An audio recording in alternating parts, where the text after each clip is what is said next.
Welcome to my channel Kiddies Health. My name is Dr. Aarti. Today the topic for discussion is Scrub Typhus, or it's also called as Chellu Pani in Malayalam. Scrub Typhus is a mite-borne disease. It's caused by a bacteria called Orientia susugamushi. The understanding of the disease was more during the period of World War II, when the cases and deaths were more in the Asian region. The disease is caused when you have the larvae of the trombocyclide mite, which is seen in squirrels, rats and rabbits. These mites are seen in areas around the houses, rice fields, in between the woods and in bushy areas. The targeted site of Scrub Typhus in the body is small and medium-sized vessels. After the bite, within 10 to 14 days, patient will start to showing the symptoms. The features are, there's a triad of features, that is high-grade fever with chills, then there will be severe headache, as well as there will be body pain. So when the place where the mite bites, initially there will be a red spot, followed by there will be a dark colored crusted lesion which is known as eschar. This eschar is one of the most characteristic feature of the Scrub Typhus. It's usually painless, so if you not looked for it carefully, there will be a chance of you missing this eschar. Followed by, this eschar is usually seen in the head, neck, axilla, below the breast, in between thighs as well as the buttocks. But it is not necessary that it should be seen in all patients. Around 40 to 50% of patients will develop rashes. This rash usually starts from the abdomen and it progresses downwards. It is usually non-itchy. The other clinical features of Scrub Typhus is cough, breathing difficulty, vomiting as well as diarrhea.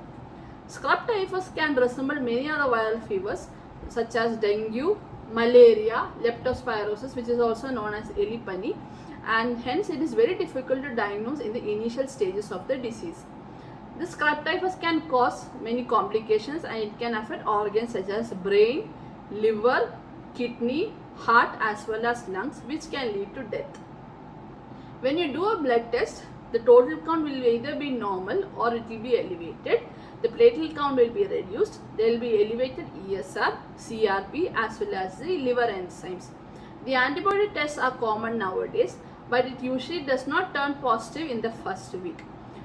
Therefore, after the first week of the illness only, the antibody tests are showing positive. Therefore, based on the symptoms, place where the patient resides and the blood test, which we can diagnose or identify Scrub Typhus. The treatment is mainly antibiotics. With antibiotics, we can 100% cure this illness. Doxycycline is the drug of choice. So when we give doxycycline, within 48 hours, the fever starts to reduce and it totally subsides. Lastly, how do you prevent this illness?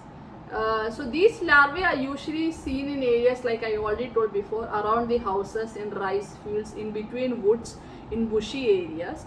So when children go out to play, you make them wear long sleeve clothes such that it covers their hands and feet, and once they are back from play, make them take bath immediately.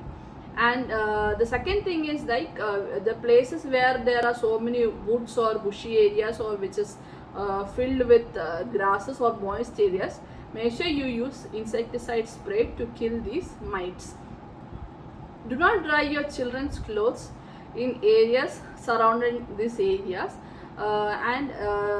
by which we can avoid the children getting affected by the mite. So these are the measures by which we can prevent Scrub Typhus. So if we can identify and treat these children with appropriate antibiotics, we can cure this illness. Therefore, if there is any fever lasting for more than 1 week, you should consult your pediatrician immediately. So this was a small talk about Scrub Typhus or Chellu Pani. That's all regarding my talk on Scrub Typhus. I hope this video was very useful in some way to all of you. We'll see you all in my next episode of Kiddies Health. Thank you.